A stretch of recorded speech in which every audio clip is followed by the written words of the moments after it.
Fala galera do moto.com.br, hoje nós estamos aqui com o Cláudio Giudice, CEO, diretor-geral da Royal Enfield no Brasil e responsável por essa operação que está desde 2017 aqui em terras brasileiras, né? E trouxe uma motocicleta aqui que está caindo cada vez mais no gosto da galera e gostando muito, né? Conta um pouquinho da sua formação, né, e pelo amor da motocicleta, e depois a gente vai falar do início da Royal Enfield no Brasil, que nós fomos convidados desde o começo, quando veio a Bullet, né, a Classic, mas conta um pouquinho da formação e seu amor pela moto, né? É isso aí, Marcinho. Fala galera do moto.com.br. O Marcinho, como ele bem disse, está com a gente desde o início, então quando a gente fala nós, é nós mesmos, né? Não é só nós, Royal Enfield, e eu que estou desde o início aqui, do começo da operação da Royal Enfield no Brasil. Muito obrigado pelo espaço, obrigado pela oportunidade que você está nos dando aí. Realmente a Royal Enfield está aqui desde 2017, como você disse, você vem sendo convidado, participando desde o lançamento da marca que fizemos no interior de São Paulo, até a gente agora está aqui com 7 anos de operação. E como eu talvez tenha dito pouco ainda para os canais interessantes que você tem me perguntado, antes da Royal Enfield eu tive a oportunidade de outros 22 anos de trabalho em indústria automotiva. Eu sempre fui adepto a veículos, né? Gosto de rodinhas, então eu me formei em engenheiro mecânico e depois que eu saí da Poli eu fui para a GM, fiquei 12 anos na General Motors. Então eu comecei como engenheiro mecânico, engenharia de produto, engenharia de manufatura e depois eu fui para a área comercial nos meus últimos 4 anos, os 12 da GM. E aí eu gostei, peguei gosto pela área comercial, né? Fui gerente regional no sul do país.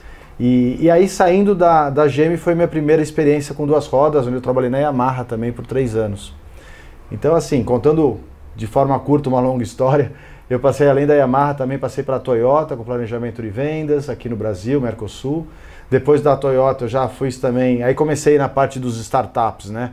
A gente começou com a Hyundai lá atrás, em 2012, quando veio o HB20, quando os coreanos para cá vieram, né? Então, planta de Piracicaba, todo aquele rebuliço. Hoje eu estou muito feliz de ter muita gente aqui da Hyundai trabalhando também na Royal Enfield do Brasil para ajudar ainda, porque a gente fala que a gente está no startup que não termina nunca, né? São sempre ajustes. Depois também trabalhei na entrada do Renegade aqui no Brasil com a Jeep, eu era o Brand Operations, operação da marca aqui no Brasil, né? Então começamos lá com o Renegade, depois o Compass, a planta lá em Goiânia. Fiz algumas consultorias e desde 2016 que eu estou aqui na Royal Enfield, né? Estou muito feliz com essa oportunidade que me foi dada. É uma empresa enorme para quem não sabe, mas na Índia é uma empresa gigante que detém grande parte da média cilindrada. É uma empresa centenária, né? Que fez 122 anos agora. Então era para mim uma coisa estranha, porque eu que vim do meio, como contei para vocês agora brevemente, não conhecia a Royal Enfield. Não conhecia em 2016 quando eu fui chamado. Royal o quê? Né? Então alguns amigos meus me indicaram e eu tive a oportunidade de fazer as entrevistas. E naquela ocasião eu vergonhosamente falei, desculpa, mas eu não conheço essa marca. E aí foi que me deram o projeto e falaram, olha, realmente é um projeto para a gente pegar um pouco da história, do legado e trazer para o mercado brasileiro. Então hoje o nosso grande desafio, Marcinho, e obrigado pelo tempo que você nos dá, porque hoje em dia tudo é tão instantâneo, tudo é tão rápido, né? Tudo 1 minuto, 90 segundos. E a Royal Enfield é uma empresa que 122 anos em 90 segundos fica bem difícil. Então agradeço de coração a tua oportunidade aqui, esse espaço com vocês que estão nos assistindo. Eu que agradeço, né? Porque a gente pode trazer cada vez mais, né, um conteúdo muito bem informativo e para o pessoal conhecer cada vez mais a marca Royal Enfield, né? E como eu falei, eu participei do primeiro lançamento. Como foi esse desafio? Porque quando nós fomos no primeiro lançamento, foi em 2017, chegou a Classic 500, a Bullet 500 e a Continental GT, não é? Exatamente. Quando nós chegamos, a gente sabia, conhecia de foto, mas quando viu a moto e toda a apresentação que vocês fizeram, né?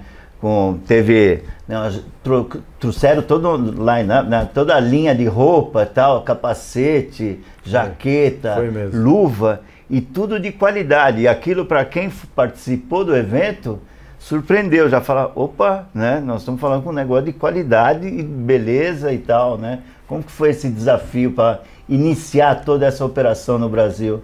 Eu fico muito honrado, Marcinho, que você tenha se lembrado de 6, 7 anos atrás, você que é convidado por todas as marcas, convidado para 2, 4 rodas, participa de eventos aí, 5, 6 por ano. Eu fico muito feliz que você tenha se lembrado do nosso lançamento. O lançamento da marca foi mesmo em março, abril de 2017, no Hotel Dona Carolina, no interior de São Paulo, não lembro a cidade lá. Japi, né? Perto dali, isso. Foi perto do Japi. E aí, como ele bem disse, não foi só realmente o lançamento de uma motocicleta, mas foi todo um lifestyle, né? A gente costuma dizer que as nossas lojas são boutiques. Então, assim, tinha um capacete, tinha a jaqueta, que eu vejo ainda muitos dos nossos colegas ainda usando aquela jaqueta lá de trás, que veste super bem. O pessoal, poxa, eu gosto dessa jaqueta, ela é boa, ela não é tão quente. Então, assim, começamos lá, uma marca totalmente desconhecida, com apenas uma concessionária aqui em São Paulo, com o grande desafio de conhecer o mercado, de entender um pouquinho mais como que o brasileiro pilota. Claro que a gente daqui já conhece, mas o produto ainda não estava sendo exposto a essa realidade. Então, quando trouxemos naquela ocasião a Bullet e a Classic 500 cilindradas, ainda da versão UCE, lá de trás, e a Continental GT 535, a Indy acreditava que, nossa, essas motos são velozes, a Continental GT é uma moto esportiva, e não foi o que a gente conseguiu mostrar para a matriz. Veja, não é bem assim, são motos retrô, são motos clássicas, mas nós tivemos que alinhar a expectativa do cliente ao nosso produto, né? O brasileiro é muito adepto, pelo menos a grande maioria deles, às marcas que dominam aqui no Brasil. Então são motos mais esportivas, mais velozes, são motos que têm um aspecto muito mais de plástico, todo modernista, futurista, né? E nosso grande desafio, respondendo a sua pergunta, é vender o oposto a isso. É vender uma moto que é clássica, uma moto que a gente sempre, desde o início, falou que é uma motocicleta para quem gosta de motocicleta, né? Para o motociclista, verdadeiramente dizendo. Então, assim, naquele momento a gente pôde aproveitar uma carência muito grande que existia aqui no Brasil, primeiro das motos mais clássicas retrô acessíveis, porque as poucas que existiam, sempre foram muito caras em termos de manutenção e aquisição. E segundo, média cilindrada. Né? As marcas, ou elas estão focando no mercado super desenvolvido, como Estados Unidos, Europa, Japão, Austrália, que são mercados desenvolvidos, ricos, que querem a alta cilindrada, ou as grandes montadoras, né, as maiores que dominam o mercado, estavam, né, melhor dizendo, focadas na baixa cilindrada, que aí é para mercado emergente, Tailândia, Índia, Brasil, né, que são mercados que, como a gente vê na rua, aí 95%, 97% das motos são abaixo de 250, 300 cilindradas. Né? Foi um nicho que vocês pegaram, exatamente, que era 150, 160 já pulava para 400, não é? Não tinha muito a e o que é interessante, Marcinho, que você falou, é o nicho que nós pegamos, mas nós pegamos na década de 30 esse nicho. Já veio desde a Bullet, que é 500 cilindradas, que lá atrás era 350 também, tinha 700, que era Constellation. Então, a Royal já estava nesse nicho há mais de 8 décadas. Então, assim, hoje, o que faltava? Faltava aproveitar esse nicho, como você disse, né? Alguns chamam de Blue Ocean, né? O oceano azul da média cilindrada, aqui no Brasil. Né? Aqui no Brasil. Então, foi isso que nós fizemos. A gente buscou entregar motos a um preço acessível, com melhorias com relação à qualidade, a olhos vistos, a percepção de acabamento, inclusive. Quem conheceu as motos que você citou e hoje vê uma Classic 350, que vê hoje uma Continental GT, né? E tem acompanhado a evolução da nossa marca, percebe como a gente realmente já está num nível diferenciado, muito mais voltado para o mercado internacional, mas sem perder a essência. A nossa ideia é continuar na média cilindrada, onde a gente vê que existe uma grande oportunidade, né? E com uma condição de estar uma moto diferenciada, única, que não seja uma mesmice, uma a mais na rua, né? Quem anda com uma Royal Enfield é notado, muitas vezes o pessoal para, poxa, que ano que é essa moto? Então a gente quer manter esse legado, e o grande desafio, Marcinho, foi contar toda essa história que eu estou contando para vocês numa propaganda rápida, numa pessoa que quer ver só uma foto no site, e a foto não representa, você bem disse, isso eu vou repetir o que o Marcinho falou, a foto não representa o nosso produto. Quem viu naquela época, em abril de 17, nossa, mas a moto é grande assim? Nossa, mas ela é imponente desse jeito? Eu olhei na foto, parecia uma moto menor. Nossa, mas como ela brilha, né? Olha o acabamento dessa pintura. Então, assim, quem ainda só teve contato com a Royal Enfield por meio dos meios digitais, por assim dizer, ou uma revista, né? Vá ao concessionário. Hoje nós estamos chegando a 30 concessionárias e vocês vão se surpreender como a moto tem a sua presença.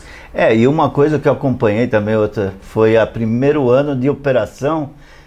Como eu visitava muito o Raul e o Maurício, a primeira concessionária Royal Enfield, eu chegava lá, tinha 2 ou 3 indianos mecânicos mexendo na moto e avaliando gasolina, suspensão, frenagem, como que era o comportamento dessa moto, né, aqui no Brasil, porque as estradas são tudo estouradas, não é? Cheio de buraco. A gasolina, fala que tem 27,5 de álcool, mas tem umas que é 50%, mais um pouquinho de água, e como eles ajustarem essa moto. E vocês tiveram a paciência, né, que seria a palavra paciência, durante esse tempo todo para estudar toda essa moto, não é? Como foi esse período de testes aí, até falar, agora vai, né? Vamos. O primeiro ponto importante nisso que você está citando, e legal que você tenha me dado essa oportunidade, Marcinho, é que a gente fez isso de uma forma bem comedida. Vocês podem perceber que a gente ficou 18 meses com um único concessionário em São Paulo, vendendo em torno de 317 no primeiro ano, 522 no segundo ano. Então, alguns que criticam e falam, nossa, mas como foi devagar? Não foi porque é exatamente isso que ele falou. A gente estava ajustando, a gente estava adequando, atendendo o cliente, né, fazendo as reformas, as manutenções que fossem necessárias, né, para ajustar a injeção e tudo mais, porque uma coisa é o Brasil teórico da homologação. A outra coisa é a rua esburacada, é a gasolina que você põe no posto que não é gasolina, que tem 30% de etanol, né? E a Índia está indo agora para o etanol, inclusive, então a gente está cada vez mais desenvolvido nessa questão de motor flex, né? Hoje a gente já não tem mais esses problemas. Mas no começo sim, enfrentamos alguns problemas e bem como você disse que está nos acompanhando desde o início, a gente começou de forma muito moderada, 317, 522 para depois 1440. E aí nós abrimos mais concessionárias e aí nós começamos também a modernizar a nossa linha de produtos para o mercado mais, produto mais voltado ao nosso mercado. Então assim, como foi isso? Foi muito no trabalho, no esforço de levar para a Índia ajustes e adaptações que eram necessárias serem feitas, mas pensem vocês, como empresário, como um dono, como a matriz. Para que ajustar tanto, fazer tanto ajuste, mudar para homologar, depois ajustar para a condição do dia a dia, para vender 300 motos num ano? Só para vocês terem uma ideia, a Royal Enfield está preparada para fabricar mais de 1.200.000 motos. O mercado na Índia em torno de 67 a 72 mil motos mês. Então, assim, a Royal Enfield emplaca um Brasil por ano, emplaca um Brasil toda vez, né? E a Índia emplaca um Brasil a cada 20 dias. 20 dias, O que a Índia emplaca em 20 dias, nós demoramos um ano para emplacar. O último do ano passado foi 1,5 milhão de motos produzidas, não é? Emplacadas aqui e no tal. Brasil, né? Aqui no Brasil. Isso. Lá em 20 dias emplaca e produz isso aí. É uma quantidade absurda, lógico. Então, assim, tá muito acostumado com a escala, com o volume. E a utilização, como o Márcio bem sabe, você já foi para a Índia, né, Marcinho?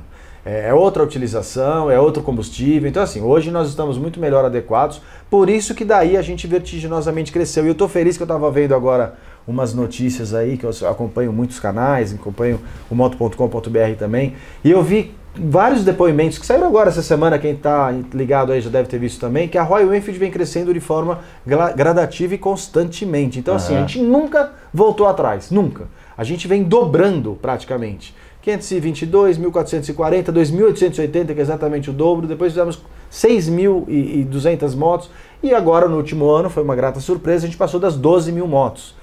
Então, a gente vai continuar sendo assim. A nossa ideia não é explodir de venda, a nossa ideia é crescer a rede de forma a ser rentável e estar cobrindo onde precisamos estar, tanto em termos de pós-vendas, porque faltam lojas, mas pós-vendas porque faltam agendamentos, então uma preocupação que nós estamos tendo agora é a ampliação, por isso até que abrimos uma terceira loja em São Paulo para atender as agendas lá na Vila Leopoldina, na Rua Guaipá.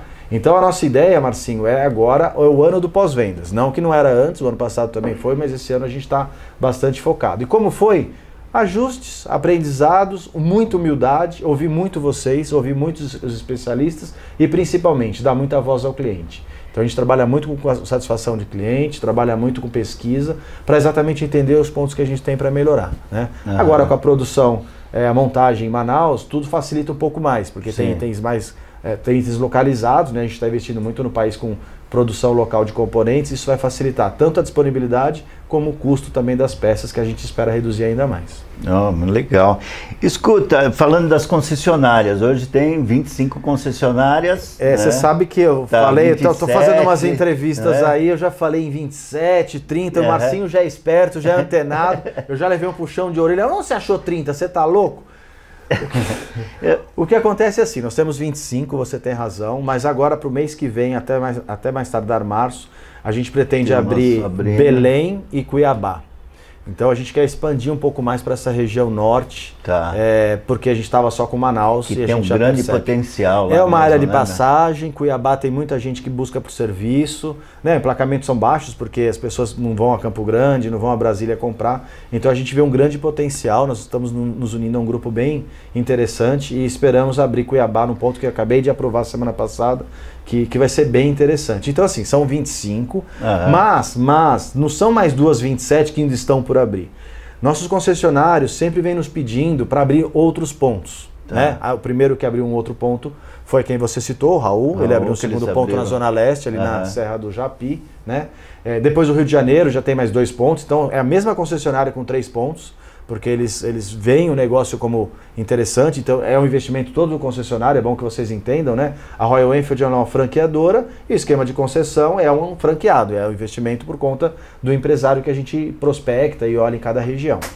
Aí Belo Horizonte também já abriu uma segunda loja e a gente já tem Campinas e a gente já tem lá de Curitiba o concessionário que está meio que já com uma ação temporária de vendas que já vai meio que virar um ano já, aí já está virando uma concessionária, que é Piracicaba. A gente está agora para Maringá, pensando também já na opção de oficializar como ponto, mas que também já oferece serviço. Todos os pontos nossos oferecem vendas de motos, serviços e peças, tá? A gente sempre faz a loja dessa forma. E a gente já tem outras 3 concessionárias que também já estão com pontos de vendas de alguma forma que a gente ainda não está oficial no nosso site, mas que a gente já quer perseguir. Então, eu me arrisco a dizer 30, sem medo de errar muito, porque quem já está mais adepto à Royal Enfield já sabe que a gente já tem 30 funcionando. E como que você avalia para nomear essas concessionárias? O cara, porque tem aquela, pode ter muito dinheiro, mas se não tem conhecimento, não tem amor na marca e tal... não sei como que vocês fazem essa avaliação. Eu conheci o pessoal lá do Sul, né? Então é o Cezinha, a Bruna, né? O Ale, né? Que fizeram tudo, da Star News, do BMW e tal, que eles têm Curitiba, Londrina e Poá, né? Porto Alegre. Isso mesmo, e agora com Maringá também. E eles são os apaixonados. Eu dando como exemplo eles, o Raul, como eu já falei, como que você avalia para nomear novos concessionários também? Isso é um ponto bem interessante, Marcinho, porque é muito similar a quem colabora com a gente, né? Hoje a gente também está com uma equipe que entrou mais 4 pessoas e a gente sempre vê esse brilho nos olhos, a gente sempre vê essa afeição, essa questão de pilotar a motocicleta, né? Então, hoje todo mundo que trabalha na área comercial aqui pilota motocicletas, né? Então, esse é o primeiro ponto. Mas o segundo ponto, Marcinho, que a gente sempre observa é qual é a relação que essa pessoa tem com a motocicleta. Qual é a experiência que ele tem? Ele já tem uma outra marca? Não tem de 2 rodas, mas tem de 4 rodas? Já ajuda, porque o negócio concessão de carros aqui no Brasil, você sabe, tem Renato Ferrari, tem Forplan, tem uma série de considerações que são totalmente à parte de qualquer outro setor aqui do Brasil, qualquer outro. Não dá para comparar com alimentício, não dá com farmácia, com nada. É extremamente atípico. A começar pelas lojas que são, por obrigatoriedade de lei, exclusivas, né? Você não consegue montar uma loja meio a meio, tem que ser exclusivo o showroom da Royal Enfield, que para nós é bom de alguma maneira. Mas como que a gente busca esses candidatos, né? Primeiro que eles chegam a nós, né? Eles conversam, eles veem o que está acontecendo, o mercado é muito pequeno, vocês que fazem o trabalho de divulgação fazem isso de forma muito boa. Então eu vejo que apesar de a gente sofrer com fake news, sofrer com um monte de coisa, o nosso mercado abafa, ele acaba trabalhando o que é sério. Então assim, quem segue a moto.com.br, quem segue outros meios sérios, entendem que ali tem a informação que pode se confiar, né? Então assim, isso faz com que a gente consiga naturalmente ter essas pessoas vindo até nós, conhecendo aqui o nosso escritório, como você está hoje. Vocês também trazem muita gente. Olha, eu também tive contato com outra marca e viram que eu estava lá, fiz esse tipo de entrevista aqui. Não é simplesmente para as pessoas que estão curiosas para a marca, mas são para aqueles que querem ter a marca ou querem ter a moto. Então assim, tem quem me ouve e fala assim, poxa, eu quero fazer parte dessa história. Deixa eu conversar porque parece que o Cláudio tem algo para me acrescentar. É claro que são todos empresários, é claro que todos eles esperam retorno dos investimentos que fazem, né? O nosso investimento ele não é pequeno, mas também não é um investimento a ser desconsiderado. Então assim, vocês que visitaram a nossa loja sabem que é uma boutique, que tem um padrão, que tem um enxoval de loja. Então a gente quer buscar... Muito bem decorado, né? A gente quer buscar uma pessoa que fala exatamente o que o Marcinho falou agora. Muito bonito, muito bem decorado, gostei disso. Pô, quero fazer disso a minha casa. Então, assim, é uma casa da Royal Enfield, é uma representação nossa da marca, mas no fim do dia é a casa do concessionário, é a casa do empresário que ali se instalou. Então ele quer decorar a casa dele da forma como a gente gostaria que seja. Né? A mesma coisa do seu apartamento, você me contrata como arquiteto, que você fala, eu gostei das suas ideias aí, bota aí as coisas que eu quero que a minha casa seja dessa forma. Então a gente teve muita sorte nesses 20, 19 empresários que a gente tem hoje, menos 18 empresários que a gente tem hoje nomeados, né? Porque muitos têm 2, 3 lojas, porque eles compraram a ideia, né? Você comentou o Cezinha, a Bruna. A Bruna é uma querida, ela anda de moto, ela tem lá, elas pilotam, e ela veste motocicleta, ela fala o dia inteiro de motocicleta. Então, assim, eu brinco com ela, você é com o nosso concessionário ou você é a nossa influencer, né? Então, assim, ela é uma influenciadora, o Cezinha, organizador de eventos, sempre está fazendo passeios, ele está postando. E um outro aspecto, Marcinho, que eu queria falar, não só isso que eu já disse, é essa questão de gostar de organizar passeios, de trazer os clientes, de trazer as pessoas que nem usam moto ainda, mas que querem fazer parte da comunidade Royal Enfield, porque eu acho que o nosso grande mérito, Marcinho, chama-se pertencimento. Eu acho que depois da pandemia, depois das pessoas ficarem tanto tempo isoladas, esse mundo que hoje está tão agressivo, eu vejo quando as pessoas se encontram em volta de um passeio de motocicleta, em cima da sua própria motocicleta, customizada, bonitona, as pessoas se transformam. Eu posso dizer por mim que para mim moto é uma terapia. Eu hoje preciso da motocicleta, estávamos conversando aqui antes de começar. Eu ontem tive que pegar a moto para ir para lugar nenhum, para dar uma volta e voltar para casa. Porque já dá uma desestressada. Porque eu estou no momento, quando eu estou dirigindo a minha moto, eu estou meditando, eu estou no momento, eu estou curtindo aquilo. Porque se eu não curtir aquilo, se eu estiver pensando no trabalho, em algum problema, eu vou ser atropelado, eu vou morrer. Então, bate, vou bater, fala, vou concentração cair. Total, né? Então a concentração total que a motocicleta te traz, além de trazer com prazer, faz com que você esqueça daquilo por um certo momento e viva um momento. Então eu acho que quem ainda não experimentou uma motocicleta, quem ainda não é motociclista, tenta ser, porque a Royal Enfield é uma comunidade, até porque as nossas motos não são intimidadoras, as nossas motos não são motos de competição, são motos que você vai pôr os 2 pés no chão, que você vai andar, ela não vai ser agressiva, ela vai ser totalmente dócil com você. Né? Style, vai ter torque embaixo, você vai andar um barulho gostoso, você vai curtir, as pessoas não vão te assediar para te assaltar, mas sim para te perguntar como é, por que foi, e aí você vai ter uma experiência super legal. Que com outras motos você tem também? Claro que tem, cada um tem que comprar a moto de acordo com o seu perfil. Estou buscando aqui o perfil daqueles que curtem isso, como você fala, né, com esse prazer todo, né, da forma como a nossa moto é. Então eu busco empresários que, acima de tudo, compram a ideia para eles usarem, para eles comprarem, né? O Raul mesmo, ele tem uma moto que ele comprou com a gente, uma Classic 500 verde, aquela... como que era o nome dela? Ele tinha uma areia, né, antes, acho que era Desert Sand, porque não é verde. Eu falei verde, mas é Desert Sand. Que pôs pneu de cravo, depois ele botou motor preto. Depois sidecar, essa mesma, a Desert Sand. Ele tem até hoje ela, e assim, é isso que faz a diferença pra gente. Daí, né, já emendando um termo que eu não conhecia e veio com vocês, é o motopurismo. É bem legal. Não é? O motopurismo é um termo que você fala, olha, o negócio é bem puro mesmo, é a essência, e a moto você pode modificar e fazer parte do grupo mesmo. Que você quer comprar uma moto, eu não tenho muita gente para andar de moto, porque todo mundo fala que é perigoso e tal. Quando você faz parte desse grupo, você começa a pertencer, né? Você, né, fica satisfeito e aí vai fortalecendo cada vez. Conta um pouquinho do motopurismo, como que veio o termo, de onde veio, né? O conceito do motopurismo é como que a Royal Enfield ela está se adaptando às novas tecnologias, ela está se adaptando ao que é emergente, ao que é novo, sem perder a essência, que é o DNA dela. O DNA dela é a motocicleta pura e simples como ela é. É uma motocicleta que tem que ter os itens de segurança como um freio a disco nas 2 rodas, até na Himalaia você desliga até, inclusive o freio traseiro. Você tem injeção eletrônica de último nível, atende todas as emissões. É uma moto totalmente segura e moderna, adequada a todos os padrões últimos que existem do mercado. mas sem deixar de ter a essência, a pureza da motocicleta feita de aço, da motocicleta customizável, da motocicleta clássica, que remonta ao design de 1932, da Bullet, que você já citou 2 vezes. Então assim, se você pega uma Classic 350 hoje, nitidamente ela é a evolução da 500, que é uma evolução das outras 5, 6 gerações que nós tivemos desde lá de 32, quando nós tínhamos a Bullet, que originou a Classic nos anos 2000. Então o motopurismo nada mais é do que você entender o motociclismo e usar a motocicleta como parte desse motociclismo, que muito mais é do que só pilotar, é muito mais que isso. É questão de experimentar e não é algo que tenha aula, não é algo que aqui eu saiba mais que vocês, é só algo que eu pratico. E eu aconselho que todo mundo pratique, que é exatamente fazer da sua motocicleta algo para você, onde você tem o equilíbrio entre você, a máquina e o terreno.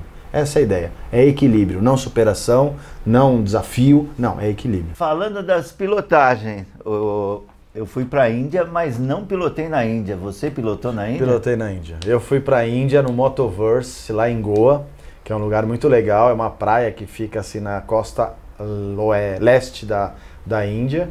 E lá em Goa tem o Motoverse, que é um evento para a Royal Enfield, para a comunidade, anual. Olha só. E que juntou 14 mil no ano que eu fui. Agora esse ano foi mais, eu não sei, esse ano eu não fui, mas o ano retrasado eu fui. E eu tive a oportunidade de pilotar lá em Goa.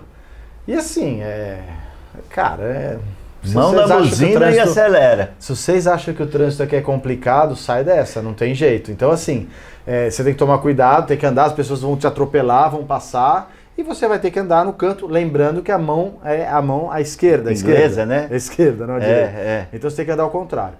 Mas essa não foi a minha melhor experiência na Índia, Marcinho. A minha melhor experiência foi quando eu tive a oportunidade de ir como representante das Américas para testar a Himalaia 450 lá em Leh.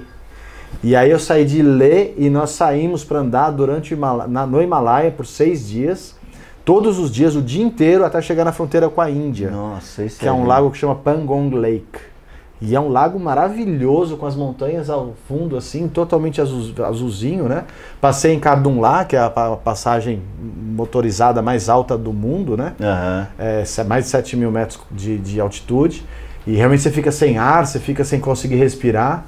E o que foi legal é que naquela época nós estávamos no desenvolvimento da moto, né? Isso foi em 2022. E aí eu pude dirigir outras motos. Tinham 7 motos lá concorrentes da Himalaia 450, de outras marcas.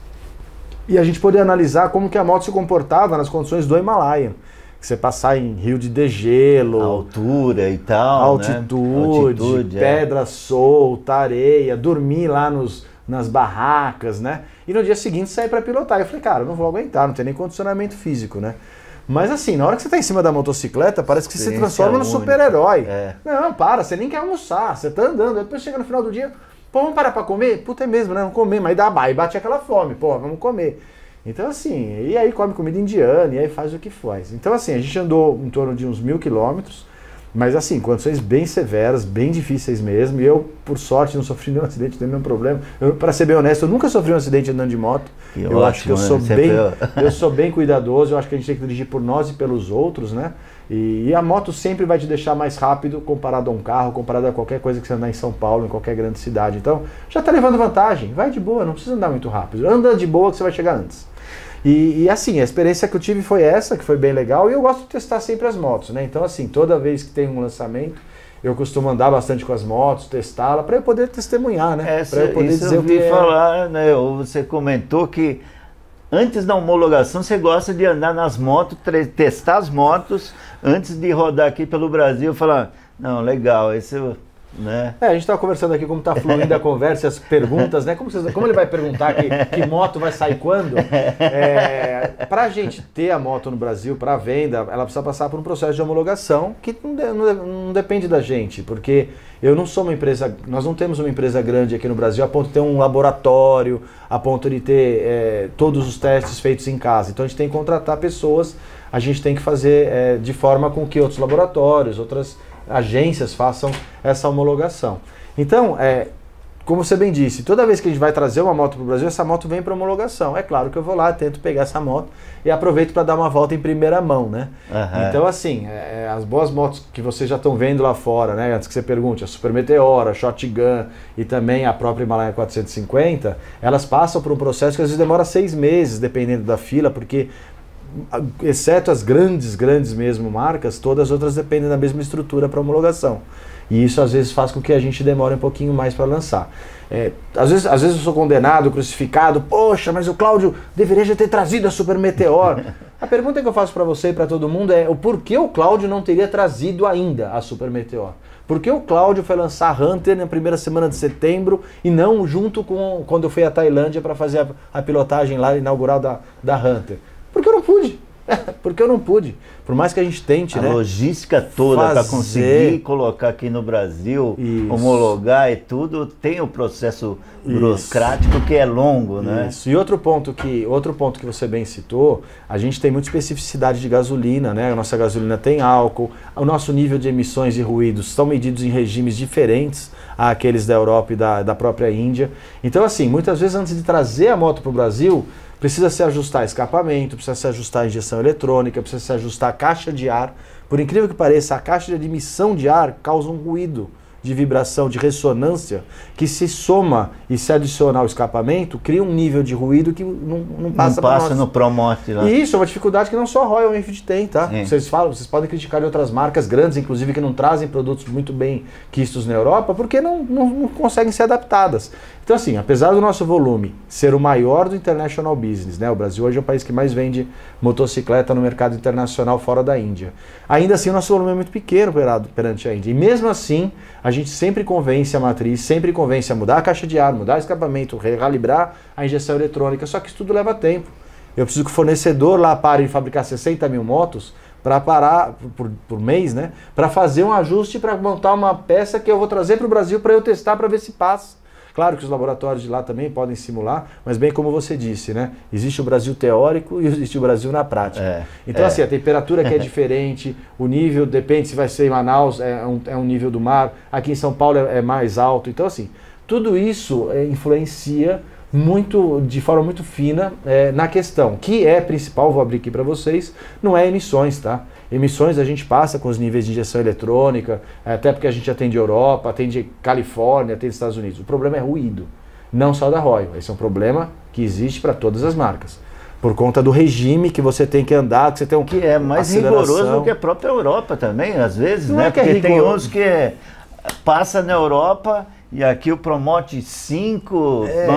Não é que o Promote seja mais rigoroso, é que ele é diferente. Tá. Não que a marca também, não que a marca faça o produto só para passar a homologação, mas às vezes o fato que você tem que é um rolo que você tem que acelerar. Então você tem que acelerar em terceira marcha de 20 a 50 km por hora, são dados fictícios. Mas você tem que passar pelos transientes. Esses transientes são muito atípicos, são pontos que às vezes até a gente costuma brincar, costuma dizer que não é feito nem por motociclistas, né? Porque não é uma condição tão natural de uso. Só que causa às vezes ressonâncias, ruídos que fazem com que extrapole e aí acaba, como você bem disse, soando como sendo até mais rigoroso do que qualquer outro país em que as motos são comercializadas. Então, essa dificuldade que nós estamos passando agora com a Super Meteor, você vai me perguntar quando ela vai sair, cara, eu queria vender junto com os Estados Unidos, mas os Estados Unidos, a homologação é muito mais simples. Na Argentina é muito mais fácil, eu uso dos Estados Unidos.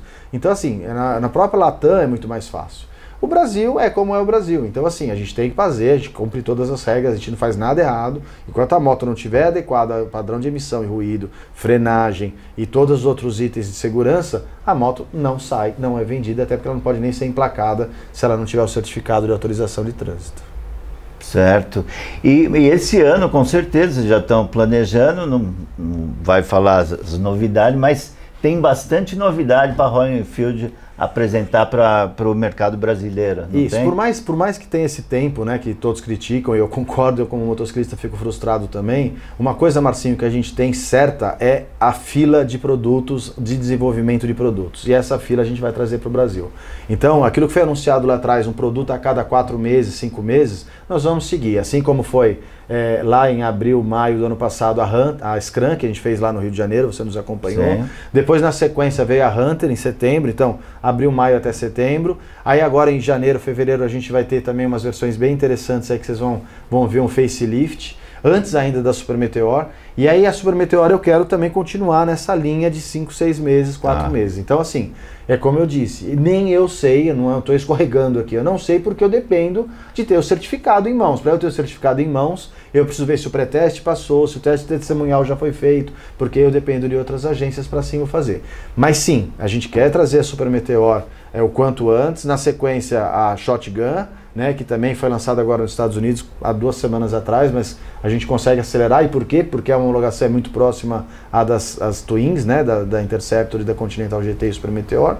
E sim, também virá a Himalaia 450 esse ano, dependendo da homologação, dependendo dos ajustes, dependendo se o que eu fizer, se o que nós fizermos, né, em relação a ruídos, caixas de ar e tal, for aprovado, porque é uma peça exclusiva para o Brasil. Não dá para dizer que foi aprovado na Índia, porque não serve para cá. E essa Himalaia aí, né, a 450, a galera, você ouve falar muito bem lá de fora, né? O teste de resistência, né, nas montanhas, né, no mercado, nas viagens, essa é uma diferencial. Eu falo, o slogan da Royal Enfield já fala, mas essa parece que ela é mais forte, todas são, né? Mas ela é bem robusta e muito forte mesmo, né? Então, só vê gente falando muito bem dela lá. Então, eu não sei se o brasileiro é mais ansioso, fala, não, tem que vir, lançou lá, no dia seguinte quer que ponha no avião que chega aqui no Brasil. Mas não é assim, mas vai ter bastante novidade, vão acompanhar bastante coisa aí que a Royal Enfield vai trazer aí pra gente ir conhecendo o mercado, né? Você acha que o brasileiro é ansioso? Você deve estar brincadeira, né? Nós todos somos assim, né? Nós somos hiper ansiosos, né? A gente é desesperado, né? Ansioso. E assim, eu volto a dizer, a Himalaia, o termo para ela é capacidade. Ela é uma moto tão capaz, mas tão capaz como eu nunca vi. Como eu disse a você, eu tive a oportunidade de ler até ali a fronteira com a China, em Pangong Lake. E nesses 1000 quilômetros que eu rodei, eu vi com uma moto comparada com outras, tá? Porque a gente andou nas mesmas condições em motos, outras 6 concorrentes. Essa moto é muito capaz, Marcinho. É inacreditável a capacidade off-road que ela tem, a capacidade dela andar na buraqueira do dia a dia, para uma cidade, para uma estrada. É bem aquilo, no roads, all roads. Ou seja, onde não há estradas e para todas as estradas, né? Eu era motociclista antes mesmo de entrar aqui, você até perguntou, eu acabei fugindo um pouco da sua pergunta. Eu andava já de moto desde a minha época de GM, eu contei a história para vocês. Foi quando eu comecei a andar de moto, eu tinha uma Cruiser na época, e depois evolui para uma Cruiser maior, que é a evolução de todo mundo, quer crescer, né? E depois fiquei órfão, né? Porque aí as grandes marcas deixaram de ter Cruisers, Customs, né? A gente chama de Custom, né? Mas não existe mais moto Custom hoje, eu não tinha como comprar as motos Custom mais caras, então eu acabei ficando meio que órfão, fui para as trails, né? Então eu tinha uma trail que eu podia andar para lá e para cá, né? Eu posso dizer, até não tá mais a marca aqui, que tinha uma Aprilia Pegasus, que é uma 650 carburada ainda. Eu tive uma dessas também. Não acredito. Sim. Você teve uma Aprilia Pegasus? E o Teide chegou a modificar ela na época que ele ainda era lá atrás. Cara, eu nunca vi alguém me falar isso. Tem gente que fala, não sei que moto é essa. Não, putz, 2 escapamentos. Motor Rotax. Motor Rotax, que é o mesmo da BMW. Exato. Tal, né, só que era carburado. Então assim, eu tinha essa moto. E aí eu andei muito com essa moto, eu adorava essa moto, mas tinha questão de pós-vendas, tinha questão de a marca já não estar mais no Brasil. Quando eu entrei na Royal, eu comecei a dirigir a Classic, depois a Bullet, a Continental GT, mas quando veio a Himalayan, foi a moto que eu me apaixonei. Porque a Himalayan, por mais que possa parecer a questão de potência e tudo mais, ela tem um conforto, Marcinho. Aquele banco de gel, aquela posição que você senta nela e ela fica meio que vestida que nem um cavalo. Eu ando 6, 7 horas nela, eu tenho problema de lordose, eu não sou o cara mais leve do mundo, mais condicionado. Eu não me canso naquela moto, eu não tenho dificuldade de posição, tá tudo perfeito. Para minha altura de 1,75m, 1,78m, tá perfeita aquela moto. E eu tô para dizer para você que há ainda os que, apesar de com a chegada da 450 notarem mais capacidade, mais potência, mais velocidade final e tudo mais, tudo aquilo que se pediram, ainda há aqueles que eu acho que ainda vão ser nostálgicos e vão... Nossa, mas eu prefiro ainda a Himalaia 411, a Himalaia 411 me traz uma tranquilidade na pilotagem. Para aqueles que querem andar a 90, a 100, 110, né? Chega a 130, a 120, mas quem quiser andar nessa velocidade... Eu fiz a inauguração de Porto Alegre, para você saber uma história interessante. A gente inaugurou Porto Alegre, que você citou do Cezinha, há 3 anos atrás. E eu fui de Himalaia. Eu saí daqui, fui de Himalaia até Porto Alegre, fizemos a inauguração e voltei de Himalaia num tempo de chuva absurda, porque o Santa Catarina estava abaixo d'água. E a Himalaia foi perfeita na chuva, com os pneus. Eu botava uma capa de chuva, com chuva na BR, eu vou andar 130? Eu não vou andar 130, eu vou andar 80, 90 quando dava, andava 70, 60. E a moto quinta marcha, com torque, se acelerava. Sensacional. Para mim, a moto perfeita, caso você venha perguntar, eu acho que é a Himalaia 411. A Himalaia 450, ela é mais para aqueles que querem realmente se superar, querem andar mais rápido. Ela é uma moto extremamente capaz, é uma moto que tem ainda aquele thump, aquele ruído, né, que vocês vão ver quando ela chegar. Mas o termo para ela é capacidade. Continua com a mesma robustez, continua sendo uma moto bruta, né, como você acha que queria dizer. Sim. Mas o termo é capacidade. A suspensão traseira dela é uma suspensão que eu nunca tinha visto. É uma suspensão extremamente bem ajustada e que faz dela realmente uma moto que vai ter um custo-benefício que vocês vão se surpreender. Todo mundo hoje já classifica, né? Eu até não concordo com isso, mas é como classifica até inclusive a Fenabrave, a Himalaia na Big Trail, né?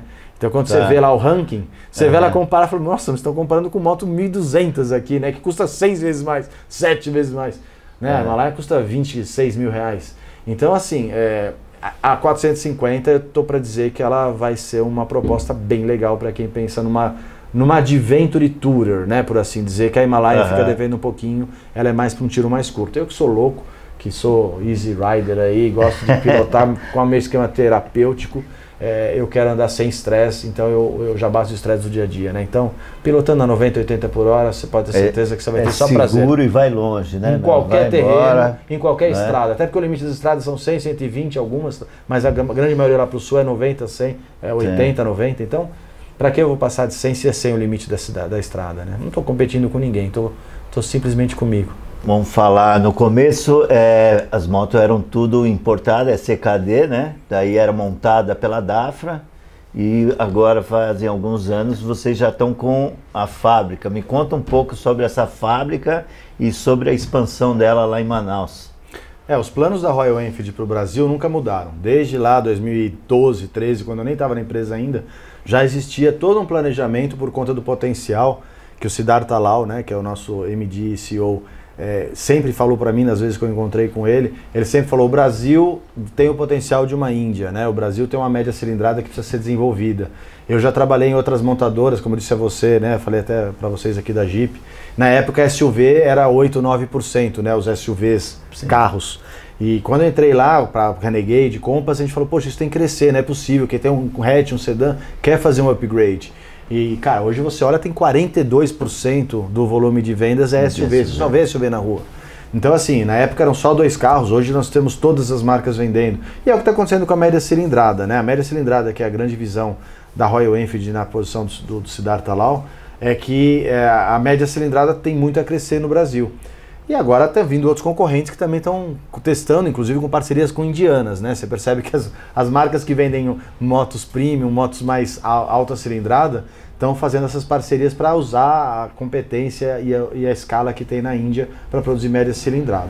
Então o plano sempre foi esse, Marcinho, da gente ter produção local, de ter uma rede de concessionárias robusta e alcançar a liderança na média cilindrada entre 250 e 750 cilindradas no Brasil. Isso vai acontecer, né? Se vai demorar 2 anos, 5 anos, eu não sei, vai acontecer. Isso é uma questão interessante da Royal Enfield. Nós chegamos onde chegamos com 12 mil motos em 7 anos, porque isso estava no plano já de acontecer. Então, como você bem disse, as motos no início, quando fizemos 317, 522, até 6 mil motos ano, era trazer CBU, que é a Completely Built Unit, que são as unidades completamente montadas.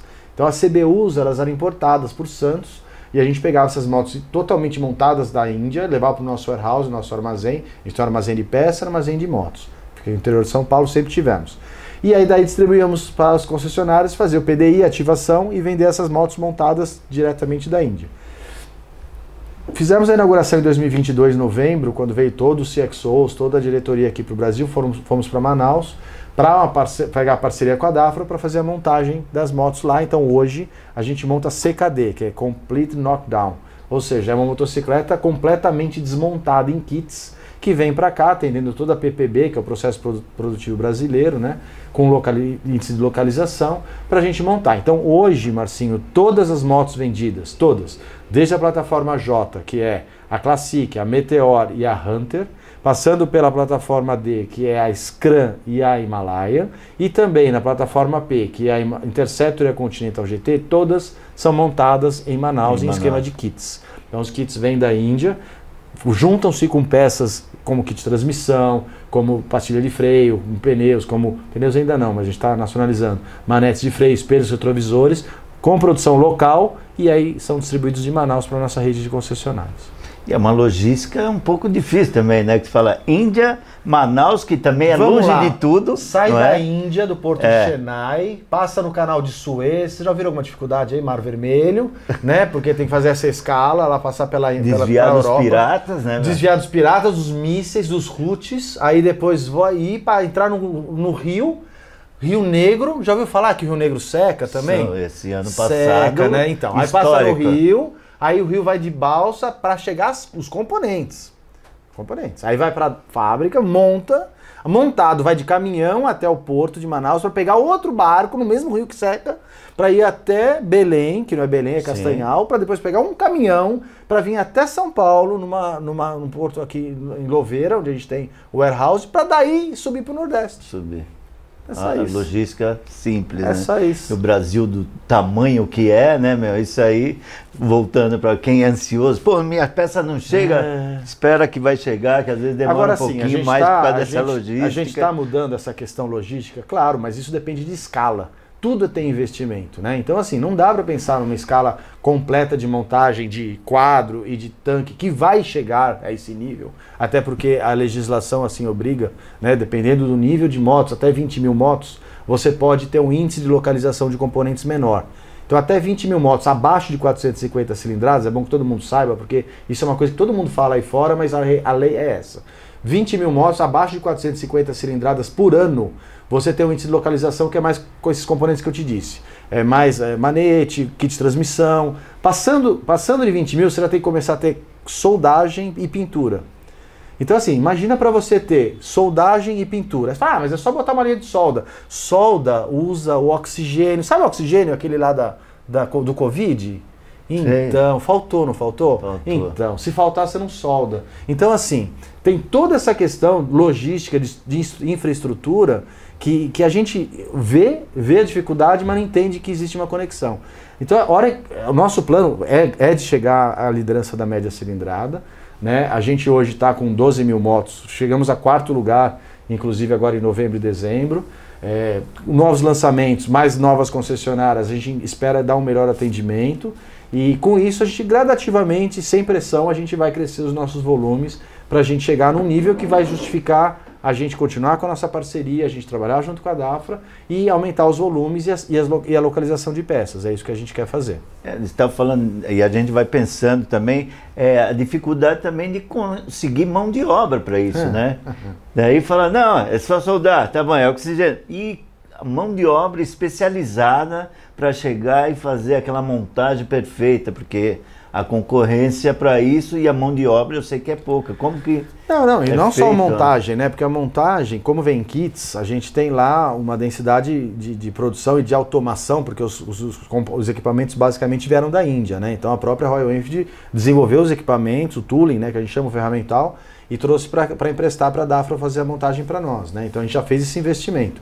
Mas a mão de obra mais extensiva que a gente tem, a maior que a gente tem, que não são nossos funcionários, mas sim da nossa rede, é na rede de concessionários.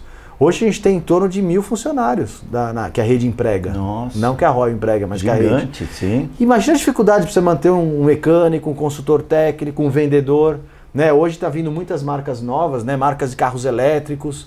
Então, assim, a rotação. Disputa grande para pegar bons profissionais. E você pegar um spec sheet, né? Uma folha de produto e falar assim, ó, decora isso aí e você vai vender a minha moto porque ela é mais potente. Você vai vender porque ela é mais rápida. Você vai vender porque ela é amarela. Isso é fácil. Agora, chegar e contar, pegar um livro de história e falar assim, ó, decora, entende essa história da Royal Enfield, qual é o legado, e você vai vender a moto por causa do pertencimento, você vai vender a moto por causa da história da Bullet de 1932, você vai nas nossas concessionárias, tem o quadrinho, o History Wall, que a gente chama, onde tem os quadros onde conta a história da marca. As motos da guerra que ele jogava de paraquedas para chegar lá, 125. Vender uma moto para o Marcinho é muito mais fácil do que vender para alguém que não sabe nem da Primeira e Segunda Guerras Mundiais. E para que eu vou saber da Primeira e Segunda Guerras Mundiais? A maioria nem é viva naquela época. Era moto, né? Hoje, né? Então assim, o Marcinho, ele fala, caramba, essa moto, ou então meu pai usava, ou então, nossa, eu vi lá que usava na guerra. Então esse tipo de conexão é a que faz vender a moto. Só que é um trabalho hercúleo, porque não é fácil hoje, nessa rapidez da internet e do digital, você contar histórias, como a gente está contando aqui. Sim. Né? Então, assim, eu fico feliz, você que está nos acompanhando até agora, que está ouvindo, de estar ainda atento, tá ouvindo, porque a maioria das pessoas querem hoje uma coisa muito mais rápida de consumir, muito mais fácil.